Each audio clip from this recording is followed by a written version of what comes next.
Assalamu alaikum wa rahmatullahi wa barakatuhu.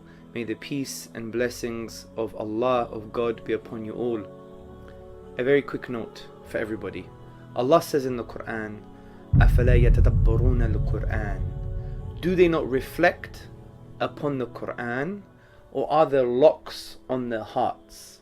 If we reflect upon the verse that tells us to reflect upon the Quran, we may conclude that the more we contemplate, meditate, and discover and analyze and search for the gems in the Quranic verses, the more our hearts will become unlocked to receive the mercy, guidance, and divine love. Because brothers and sisters and friends, the Quran is an ocean, and we must do tadabbur, reflection and pondering upon this book as Allah tells us. And the more we ponder, we take an ayah, we take a verse, and we find out, what does it mean for me? What does Allah want me to do concerning this verse? How does it affect my spiritual and social DNA? How am I supposed to act and live and behave? How am I supposed to be?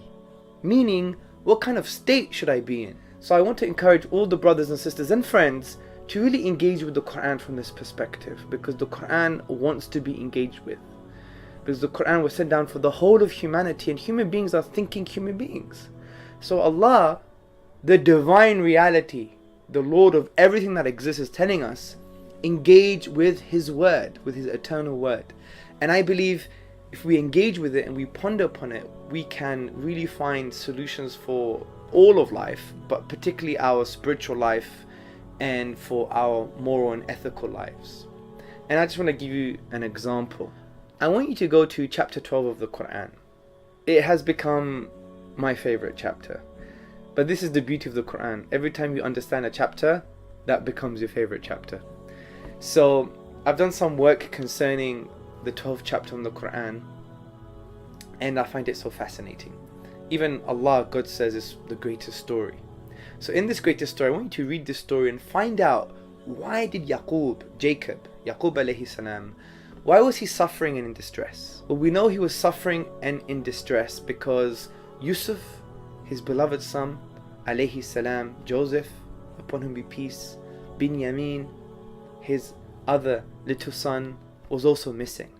And he was in distress, where he says in the chapter 12 verse 86, I only complain of my suffering and grief to Allah, and I know from Allah that which you do not know.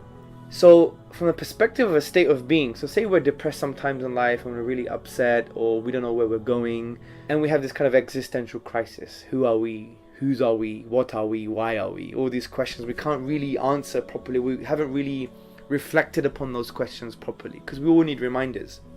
So we can be in a state of suffering and grief. So Yusuf alayhi salam, rather Yaqub alayhi salam, the father of Yusuf alayhi salam and Binyamin, he's saying he's suffering and he's in grief.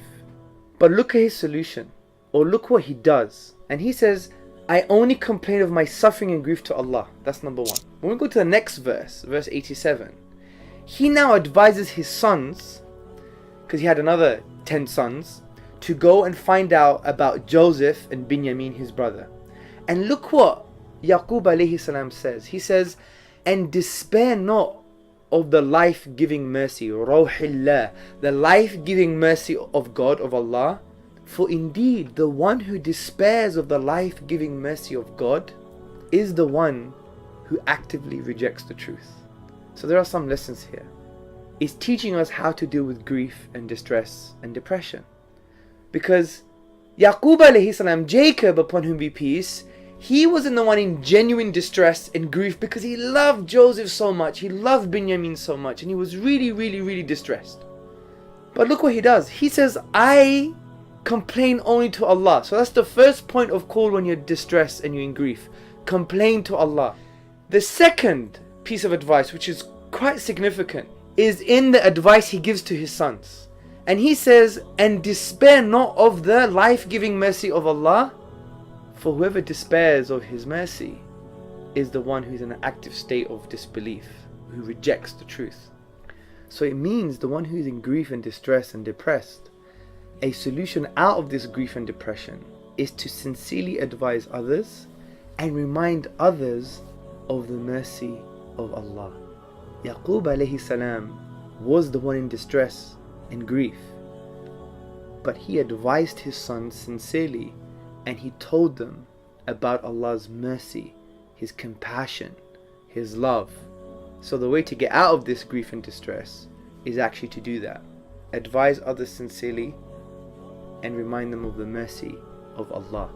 And it's no wonder many of the counselors or psychotherapists, they were actually depressed and they got into the job just to help themselves, because advising others actually helps you.